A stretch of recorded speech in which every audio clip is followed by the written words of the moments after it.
শান্তির কোকিল ইঞ্জিনিয়ার ইকবাল সাহেব টাকার বিনিময়ে উনি টাকার পাহাড় করেছেন আন্দোলন সংগ্রামে। এই 17 বছর উনি আজকে টাকা নিয়ে আমাদের কাছ থেকে মনোনয়ন ছিনিয়ে নিয়েছেন। তাই আজকে আমরা এই রেল অবরোধ করেছি।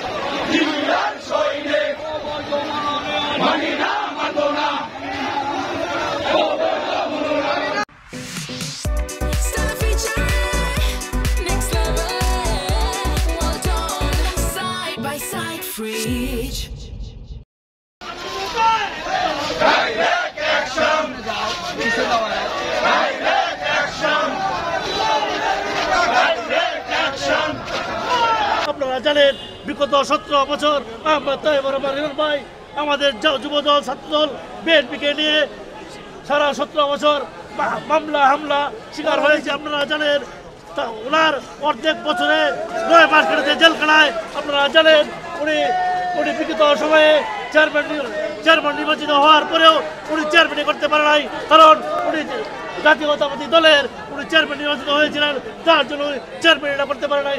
আমরা জাতীয়তাবাদী দল তথা ময়মনসিংহ উত্তর জেলা যুবদল মাঠে অবস্থান করবো এবং যতক্ষণ পর্যন্ত হিরণ ভাইকে মনোনয়ন না দেওয়া হয় আমরা এই মাঠ ছাড়বো না এবং হিরণ ভাই